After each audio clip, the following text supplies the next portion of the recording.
You don't need to hire big consulting firms to figure out what to put on the menu or fix your menu. Ask the team that's eating it every single day and looking at it. Like, hey, I can get my PMix data of what the top 5 and bottom 5 sellers are. Well, why are these bottom 5 sellers are the worst? And then talk to the team and say, why is this the worst selling item on our menu? Ask the team. They'll tell you.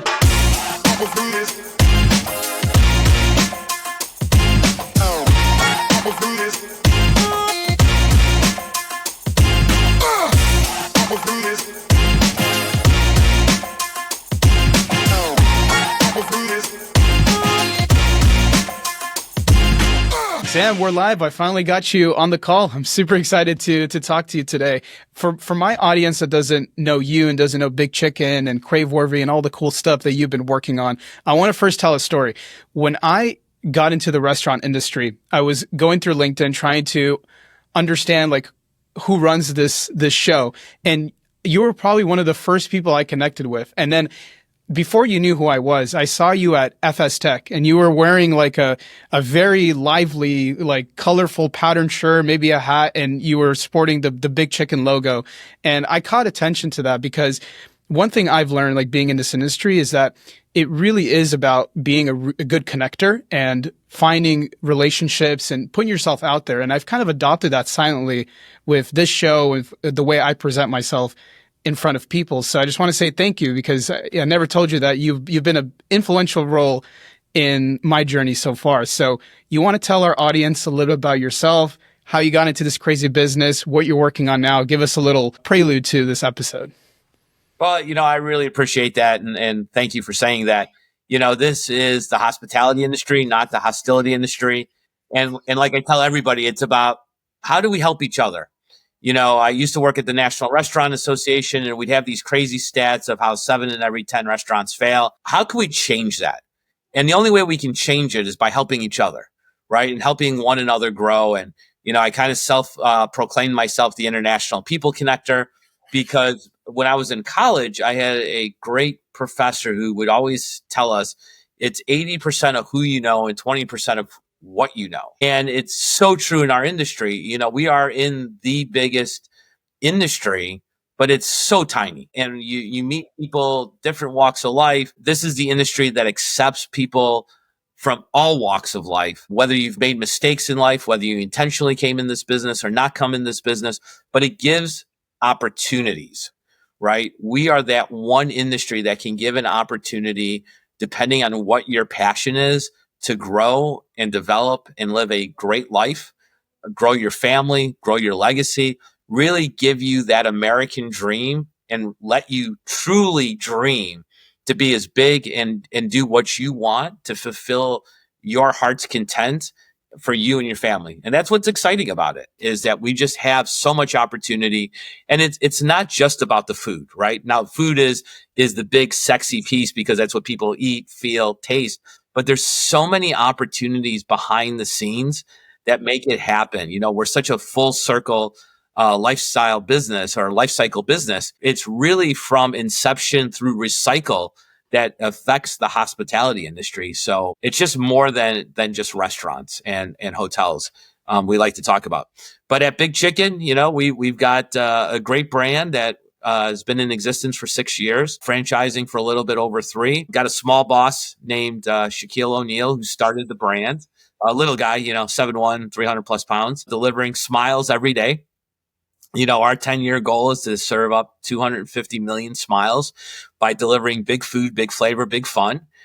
We've just launched our biggest menu refresh in history with our merger into Craveworthy Brands and Greg's team over with Craveworthy. So pivoting, reinventing, really taking our base products and what we've done so well and just enhancing it. And, with Jack Sperling and Chef Robert and the team, just getting ready to deploy it across this great country.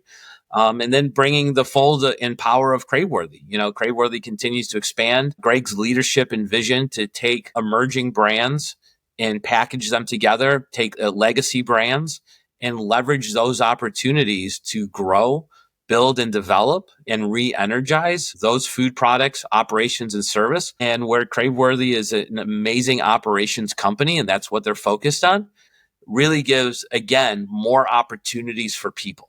And that's what it's being built on. It's about an organization where we want to take people who want opportunities, who may have a chip on their shoulder, who want to develop, who want to build something for their families, for their legacy, for themselves, for whatever reason, bring them into the family and then give them opportunities. And because we've got brands that have investment ranges all across the board, we have opportunities for all sorts of investment, skill set, been in the hospitality industry, not been in the hospitality industry.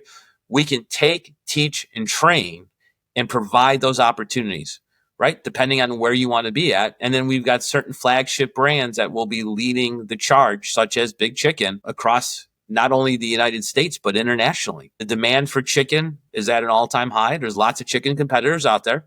There's a lot of people doing chicken, but nobody does it the Big Chicken way. Nobody has the big fun, big food, and big flavor like Big Chicken. And we just came back from exploring international markets. And the reason that we had the interest is because these operators came to America, ate the food, and said, this would be amazing in our country. And that's what it all boils down to, is you got to have a great product. It all starts with the product and the service, and then you're able to expand from there. So that's a little bit about what we're doing. We're looking for those opportunities. We're bringing some amazing operators together. Greg's building an amazing team and really just a forward thinker on the industry, breaking the industry a little bit from those traditional models and doing something that's never been done before. I mean, you'll see it all over the industry. Craveworthy's doing something that hasn't been done, and people are liking it. There's so much there that I want to double tap on. I think when looking at, let's say, competitors, right? Let's first bucket into competitors. We know that the chicken space is extremely hot, no pun intended, and we've had some players that have got bought out for crazy amounts of money. But then there's also what I see as a big opportunity with chef-driven and celebrity brands as well that have come up and done extremely well, while others have unfortunately failed. And I think time and time again, what I'm learning over the year is that it really does depend on how well you are operationally and how well do you choose your partners, whether that's franchisees, as you're describing in your role, you're looking for the best people to bring onto the team, or whether you're growing it independently, bringing in the right capital to help grow that brand. Maybe let's take a step back and look at the early days of Big Chicken. How did you guys strategize the vision of where you want to take the brand? And along the way, were there any sort of pivots other than the menu change that you've had to make to your approach to make sure you guys are building a brand that's going to scale and is going to survive and do extremely well? I mean, it's like any emerging brand, right? You are going to be much different 5 years, 10 years, 15 years down the road than you are today. I'm a student of this industry, right? And under Josh Halperin's leadership, leading Big Chicken as CEO, you will hear Josh and talk about it all the time. It's all about continuous improvement. Our worst day is today. We will get better today and tomorrow. And we will continuously focus on that continuous improvement because it isn't perfect. We always have opportunity to get better at what we do. Correct? So the point being is, yes, we believe we have an amazing chicken sandwich, tenders, sides, shakes, right? We believe that our vision to serve our guests and give them that great 17 to 22 minutes of an experience in a fast casual of something that's a little bit different and fill their belly and put a smile on their face. Right? At the end of the day, we're a restaurant, and that's our focus, is hospitality, great food, great service. Big food, big flavor, big fun. That's it, right? And delivering smiles, core to our essence. But at the end of the day, and let's take a step back and let's look at one of the ones that I think everybody in the industry would recognize as one of the leaders in Chick-fil-A. 27 plus years later, they look and feel a lot different than they did when they first started.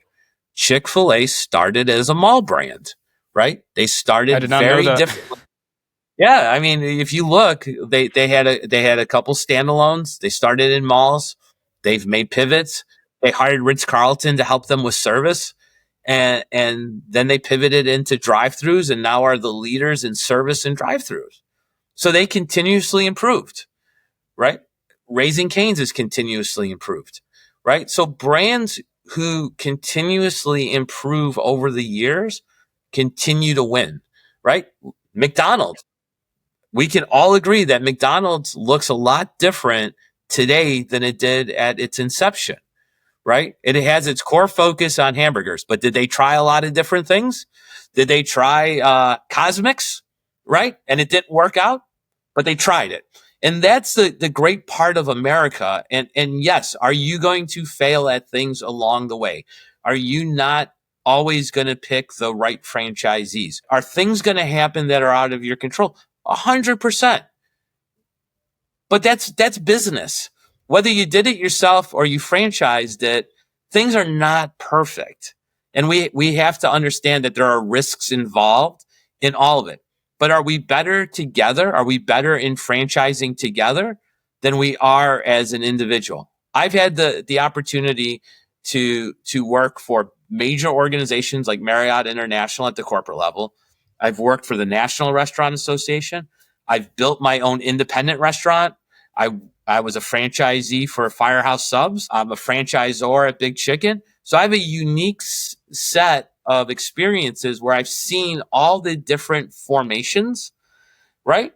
And every one of them has the same red threads that they go through, right? Those same experiences, right? It's not a perfect model. If it was a perfect model, then everybody would be in business and we wouldn't say 7 out of 10 restaurants fail, right? Because everybody would know exactly how to do it. But at the end of the day, it goes back to the ground game in the restaurant. The moment of truth is getting the right recipe, making that recipe over and over and over again, and delivering it with great hospitality. That's the restaurant game, right? We can have all the fanciest marketing. We can do all the tricks of the trade and all the services, and every tech vendor that calls my phone that has the next great AI marketing scheme. If I don't make that chicken sandwich, if I don't give the team the ability and the product to win, right, and they're not doing and utilizing the training and motivating their team to provide the service, we never win. And that's what it boils down to, is how do we excel at operations and motivate those team members who frankly can be between 15 years old and 20 some years old, because we hope that they're going to aspire to grow their careers and develop and so forth. But this is the industry that gives the 1 in 3 Americans their first job. So how do we inspire them to do that time and time again for a number of years? Right? And give them the tools and tips and tricks to win and motivate them, because that's what we're doing. I'm sorry, robotics will come someday, but it's not here today. At the end of the day, I want to walk in a restaurant and I want to talk to a cashier and I want to see a team and I want to have an experience. I'm going to celebrate my wife's birthday tonight. And what are we doing? We're going out for an experience for dinner this evening, right? I don't want that experience to come via a robot on a desk and I serve myself, right? I want somebody in the kitchen who cooks it. And I'll give you my best story. I was just recently on a trip and we ate at a very nice restaurant, and I got to go and I end up in kitchens a lot. Go figure, right? For anybody who knows Chicago Sam on Instagram, I show up in kitchens and I like to talk to the teams. And I got to meet the executive chef and co-owner of this restaurant. And he saw me taking pictures and he welcomed me in. And he started asking me questions on what dish did you like and how'd you like it? And I said, Chef, it's amazing. I said, much respect to you and your operation. I said, do you mind if I take a few pictures? He goes, great. I said, can I take a picture? He goes, yes, but you have to take a picture with me and my team because I didn't cook a dish. And he pointed to the whole team. He goes, they cooked your dishes tonight. They're the heroes.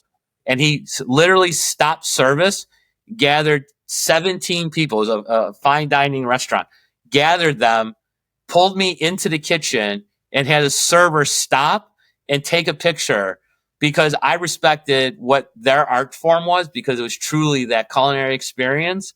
And they were all happy to do it. And they talked and they wanted to know what we had and what dishes we were and what course we were on.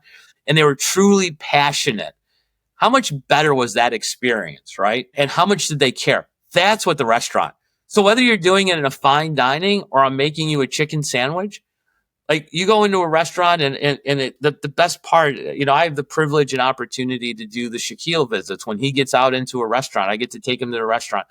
And the first thing he'll tell me is, Sam, you know where I want to go first. I'm like, we're going straight to the kitchen. So every Shaquille visit we go to, the first thing we do when we get there, most important thing to Shaquille is to get with the staff that's making the sandwiches every day, because his time, we have so many restaurants. He's a busy man. He wants to spend that time with the crew that's representing him every day. So anytime he shows up to a restaurant, he walks back, wants to get on that line, and he wants to shake hands with the teammates. That's what's the first thing important. Then the next thing is he wants to walk through the restaurant and talk to all the customers, right? Because he knows that's what's paying all the bills. And generally, it's Shaquille, so he'll pull out his card and buy everybody who's in the restaurant lunch or dinner or whatever it is. But that's just the nature of Shaquille, right? Of his giving philosophy. But those are the important things. And that's Shaquille. That's what's important. It's his team and it's the customer. And he knows that, and he lives that culture and value, and he brings those smiles. And that's what we're replicating. Same thing with Greg. Same thing with myself. Same thing with Josh. Our whole team, the first thing we do when we walk into a restaurant, we want to walk in and we want to go to the back and we want to go talk to the crew. And we want to say hello and see what's going on and hear from them, because they're making it happen every day. Craveworthy, I think we're now up to 350 restaurants that every day are doing an amazing job out in the field. And you think about it, in America, there's almost 900, I forget, I can't keep up the latest. There's 970, what is the number? Million restaurants that are up and running in the US. I don't know. Don't somewhere between 800 to a million. Yeah. But those are hardworking individuals every day that are making a difference in their life, that are learning amazing skills, because customer service is a lost art nowadays. And the fact that we can teach 15-year-olds to put their phone down and work at a register and look at somebody, that is a skill that will last them the rest of their lives. And I see it day in and day out. I work with a lot of college students. Those who work in the restaurant have a leg up on everybody, because that is the opportunity. So we're trying our best. We believe in training. We really believe in that training culture, and it's about operations in a restaurant business. So anybody who's looking at this every day, it's a people business. It's hospitality first. I don't care what it is. An email isn't going to sell it. It's going to be the people that are going to sell it. As you were talking, I am very similar to you in that whenever I go to a restaurant, I always pay attention to the little details and try to talk to the staff. A, because I know how hard they're working, and B, because I really want to know about their experience working for that brand. And then I order my food and I just sit back and observe. And I look for the touch points that the staff have with the guest. And the best experience I can have is when I'm going to a fast casual dining and someone comes up to me and asks me how my food was, offers me to get a refill. And those little moments, I think, make the quality of that experience, the overall hospitality of that experience, so much greater.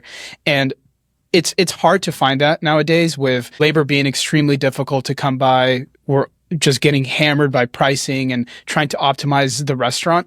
It's when you do find those experiences, they're really, really special. And I love also that you did mention the fact that those are the people in the back that are actually making the food and bringing you this, quality experience. I just finished reading Anthony Bourdain's book, and it's really just about what happens behind the scenes. So people don't actually see what happens in a restaurant. And 80% of the people that are working in the restaurant are from Spanish descent, Latin American, and they don't get the recognition for the work that they're doing. And I found that to be a really good reminder that, the people that make this business run are often not seen, not appreciated, and frankly, not compensated enough. So I love that. I want to stop you there. I'm going to give you one tip for the audience. So a lot of people, and I do this all the time, and sometimes the people look at me kind of strange. I don't ask what your favorite thing on the menu is, because you can ask that, because then you'll just get you can tell if they're just trained to upsell. Right? Exactly.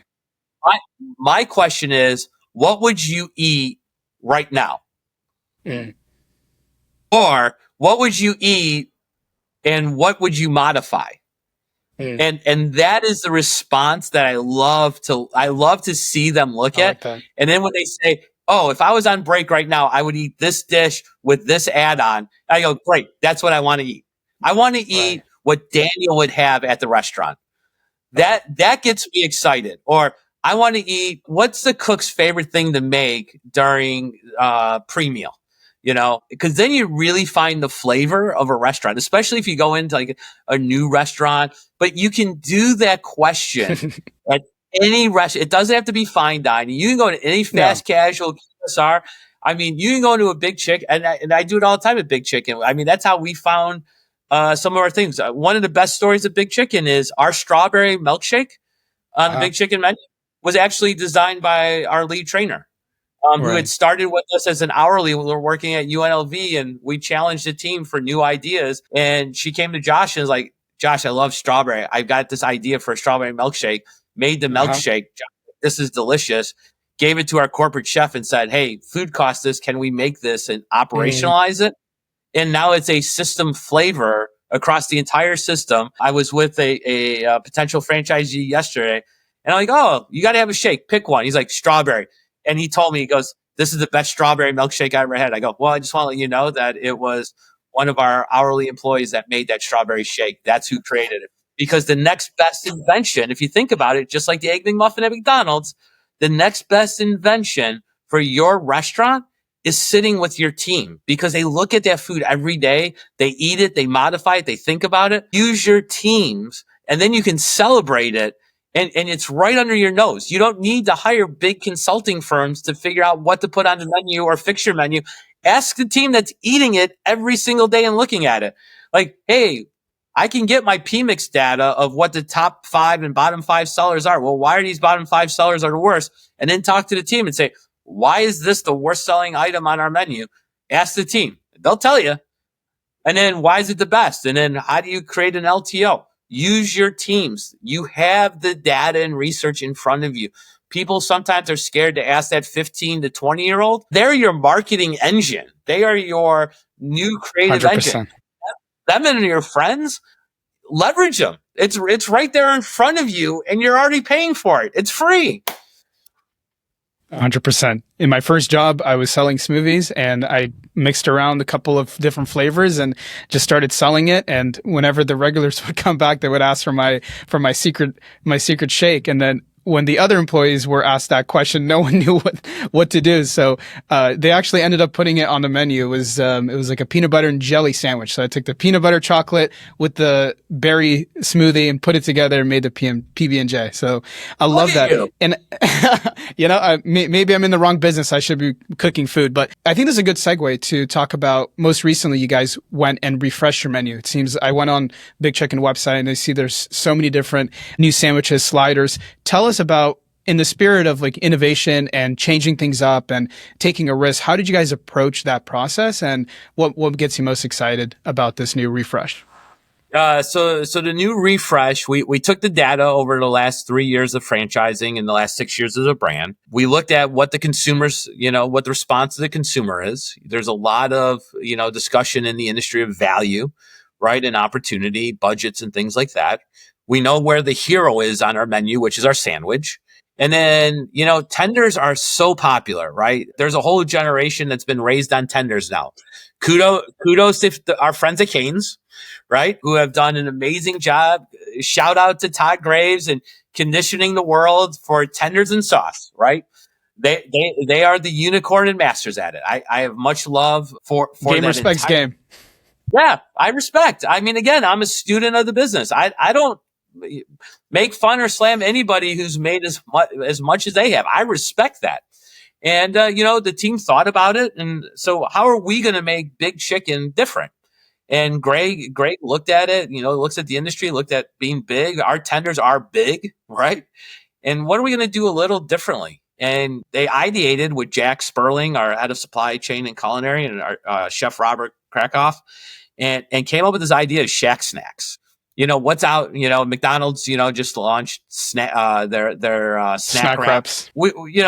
Everybody's got stuff in hoppers, so who knows the timing of which it comes out, but it's fine. So, we've got a tender that we put on garlic toast with some amazing toppings, right? And it's creative, it's fun, it's different. Again, remember, our goal is to get 250 million smiles, right? And if our mission is big food, big flavor, big fun, and we're thinking about the consumer and we're thinking about value, right? We went to work. And you got to make sure you got the right food costs. You got to make sure you do the right things, and you got to be able to scale. And we got to be able to serve this from the Pacific Ocean to the Atlantic Ocean, and all over the world that we've got restaurants. And the team just did an amazing job at the ideation. We did a lot of user testing in the corporate stores. We tested in a franchise store. We ate a lot of snacks beforehand. I think one day we did a cutting and there was 13 different variations, and we narrowed it down to the primetime hits that you see now, and they're fun and they're tasty, they're flavorful, they're filling, and they're at a great price point to get people into Big Chicken to try something new again. They then modified and looked at some of the sandwiches and the sandwich trends, and we're big sandwiches. So, when you look at, we didn't change the hero. The original sandwich is still that great mouth-watering sandwich. But, you got to keep improving, right? So, we had the ultimate with the mac and cheese. That's always been a top seller.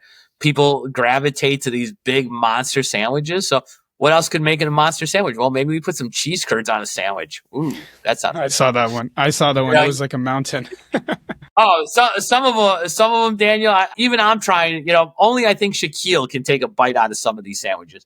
So again, the team went, modified, played with it, tested it, and then we rolled it out. And the reception that we're getting is amazing. And then knowing that tenders are so popular and we have such a great response with our jumbo tenders that we sell, just embrace it, right? So we have the tender platter now, with the sides, the toast, and just the way the consumer wants it. And you have to listen to your consumer. They'll tell you what you should have on that menu at times, and then you have to challenge them with the flavors. And so we took the mix. Greg and his team came in, brought that inspiration, and I'll tell you, everybody on both sides is just super excited, impressed. We've had the soft launch, and come August is going to be the big national marketing campaign and push. So timing of this podcast will be great. So by the time this launches, the listener, you go to your Big Chicken, go get a Shaq snack. They've all been Shaq approved. So Shaq was with Greg. I'm sure if you check out LinkedIn, you'll see the Greg and Shaq. Yeah, behind the scenes, and Shaq was just going, what is going on? We just changed it up on him a little bit differently. And, if you see the evolution, because you can go back, Big Chicken was recorded. If you go on Facebook, you can see Big Chicken Shack, and you can see the creation of the brand with Shaquille eating the food, traveling the country, looking at the design and tasting chicken and hot chicken and all these different things, because we believe in the flavor wheel, right? We want something that welcomes men, women, and children, right? We welcome everybody in. That this menu change just continues to embrace that. And, Greg and the team got everybody out and sat Shaquille down, and his trainer hated us because he had to work off a lot of calories. But man, he just devoured all of them. And it was like, this is amazing. And you saw the clips and the video straight from Shaquille's mouth to proving all of it. So we hope that our consumers enjoyed it as much as Shaq and the team enjoys it. And, the early results from the consumers are giving us thumbs up across the board. And our original consumers are, they're eating their original sandwiches, but we're giving them something new to bite on and some new sides. And I'm definitely a cheese curd fan, so I enjoyed having some cheese curds and onion rings added to the menu as well. Amazing. You sometimes forget how.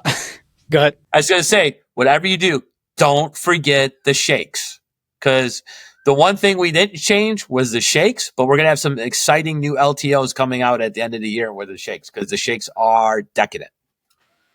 I was just going to say that it's amazing how much work goes into doing something like this, a complete menu refresh, even adding a new item, from the supply chain that you need to coordinate to the user testing to see if customers are excited about it, to now the marketing and seeing how people that have never tried Big Chicken respond to that campaign. Ultimately, the one person, or maybe the most important person that you need to please and make sure you get the thumbs of approval, is Shaquille O'Neal. So I love the fact that you guys did that, and I hope that maybe one day you guys can bring it closer to me in San Francisco. But until then, I'll be eating it in Las Vegas. Last question for you, Sam. As we go ahead, and to your point, Daniel, kudos to Greg has the vision, right? But to your point, just as we talked about, the unsung heroes on our team, supply chain, 100%, right? The grueling, and this was a consolidated, the work that was done would generally take about a year. I mean, this was done in 90 days or less, I think, from the time we started to the time incredible. we kicked it off. So, kudos to Chef Robert and Jax and her supply chain team and our partners at Cisco. Right. And then, marketing has now gotten volleyed over the ball. So, that team is working hard. So there's a lot of people at Craveworthy working behind the scenes. And then our franchisees, right? Because, we threw this giant menu refresh at them and retraining their teams. Absolutely. That some of them have been in the market for 3 years. So it's like opening a new, the menu was so extensive, Daniel, that it was like reopening a restaurant from scratch again. So kudos to the team members and our franchisees who have embraced it, invested in their team, and got this rolled out and saw the vision from Shaquille and Greg on down. So there was a lot of people involved that made it happen. And yes, the food's exciting and that's the superstar. But to your point, there was a lot of people, and kudos to the team, because that's what it's all about. It's all about the team. Incredible. You guys are bold. You guys are making big bets, and I'm excited to see where it goes. Let's wrap this up. And last segment, I really want to have you kind of expand on when we spoke for the first time. And I asked you a couple of questions around, as a technology vendor myself, I asked you, how can I present myself so that I am truly delivering value on 3 fronts? 1, am I helping the operators make more money? 2nd, am I helping the team's life to improve and make sure they're having a good experience and they make their jobs easier? And the 3rd was around, how can I delight guests? And on those 3 things, when I initially started in this industry, I needed to do a lot of work to make sure that I was focused on the right things. And you gave me some really good advice, as I believe you're part of IFBTA and you're at every single tech conference out there. You probably, as you alluded to, get bombarded with so many different vendors trying to sell you guys a bag of goods. If you had to offer some advice from someone that has been in the industry for this long and has talked to so many vendors and have even evangelized certain vendors out there, what do you think differentiates the good from the ones that are going to, eventually not execute on delivering value to the brands? What would you say on that? The great technology solution vendors understand that restaurants don't have unlimited amount of money and resources and time to deploy technology, and that there's a certain time element to deploy. There's timing of which the buying cycle, which in our industry is a lot longer than many others. It's about relationship, and it's about how are you solving a problem that is critical now, and how does it fit into the roadmap? Those are the important things. And you have to be willing to invest that time and build that relationship, because it may not be today, but it could be tomorrow. And really understanding that operators, that their real roadmap to what's going on, and understanding what those problems are and how does it fit in, and understanding that now may not be the right time, because you are competing on a daily basis with 5 to 15 other technology people that are just unfortunately think that restaurant sales are like selling a tactical item somewhere. So they've watched entirely way too many sales podcasts on this is how you continue to beat the door down and send these follow-up emails and do that versus building the relationship. And the hospitality industry is built on the long, not the short, and the timing of when things happen and what the operator is looking for in their roadmap. There are the operators who are looking 1, 3, and 5 years out at the technology and how they're going to grow into it. Restaurateurs, most are generally not first mover positions, so they're not aggressive. Many, many moons ago when I worked at Marriott, we were actually given the direction that we will never be a pioneer. Now Marriott's changed, so don't quote me, and I don't know what they're doing today. This is greater than 20 years ago. We were told we will not be a pioneer in technology. We may not be the second gen of the technology. A late mover. A late mover in the technology. We want to see it proven out and stable. There are a lot of organizations that feel the same way. So being a first mover, it could be challenged because you could invest those resources and then fail. You also have to know how those organizations are set up to support it, because you may only have a partial or 1 or 2 IT people, and what is their bandwidth and what are they rolling out? I try to be the honest broker with partners and say, look, our map is full right now. And they'll be like, oh, I just want to get you a pitch. I'm like, great. I can't even absorb it until like next year, because we're in the midst of a POS rollout with this, and this changing. And again, you have to listen to what we're telling you. And hey, let's just build the relationship. Hey, I'll see you at Prosper. Hey, let's catch up over a drink. Hey, what's going on? What problems have you solved for somebody else that somebody else has succeeded at? And share those stories. Like, hey, I solved this problem for somebody and they saw this increase. Because at the end of the day, there's so many new technologies that we're going to vet it amongst the industry and say, hey, you did this with X partner. A, did you see the result? And B, what was the implementation schedule like? And what's the lift like? Because now I have to figure out, how do I fit that into the bandwidth of all the other projects that are going on? And how does that work with the other partners that I have to make it all happen? So it's not that, hey, this is the greatest new X technology. Everybody's telling me I'll get you 20% more sales. Great. If you got me 20% more sales, you wouldn't be sending me the email every day, because 5 people would have already had you. And then those people would be calling me going, hey, Daniel's just got me 20% more sales, right? I think the best one is I got some, generic email. Yeah, we're working with Yum and so and so and so and so right now. I'm like, yeah. And you're targeting the little guys. So let's tell the story. Let's be authentic, and then let's participate. And I think the more you participate, and fast casual is a great segment for early movers and adopters, because you have a lot of founders and smaller teams who are willing to take the risk, right?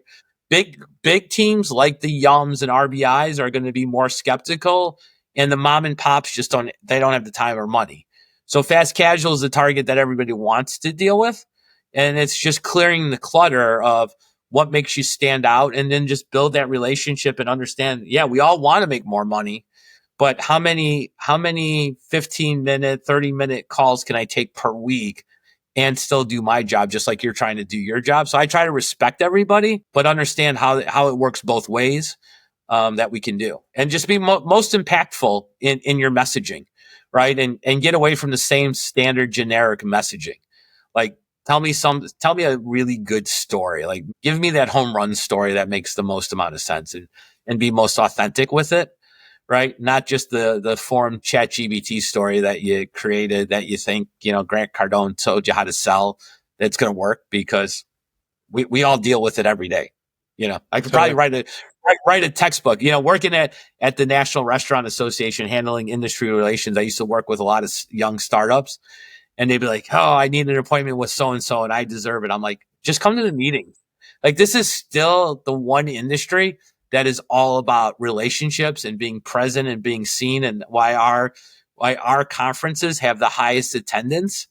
And the amount of tech vendors that we've seen come and go after one meeting, and the ones who are there, who build those relationships, who then, yes, at the start, it's slow, but then they start winning, and wins get wins. Josh Halpern always likes to tell the story. Wins get wins, but it takes a minute to get wins. So you gotta be invested for the long, and you got to work all the different angles. Trade shows aren't going to win it all. One-on-ones aren't going to win it all, but it's the collective strategy that's going to win it for everybody. I'm going to clip this 5-minute segment. I'm just going to play it on repeat because it really does hit home.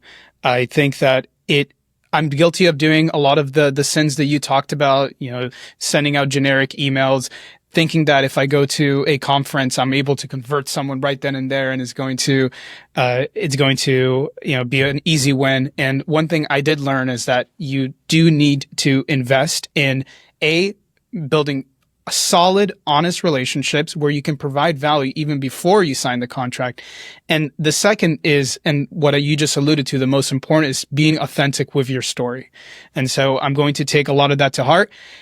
Sam, thank you so much for everything you do for this industry, whether it's going out and getting Big Chicken on the map across the US and across the world, and also being a mentor to founders and technology vendors, and also being a good peer to others in this space. So I appreciate you, man. Hey, thank you for joining us. It's my pleasure. We're all in it together, and hope to see you on the road. We'll be at a lot of the shows, and happy to stop and have a drink and connect with people. And you can find me on Instagram at Chicago_Sam, or reach out to me on LinkedIn. But if you send me just the generic message in LinkedIn, may or may not respond to you, but send me something funny, and we'll definitely have a conversation. Cheers. Appreciate it. Take care, Sam. All right. Have a great day. Bye.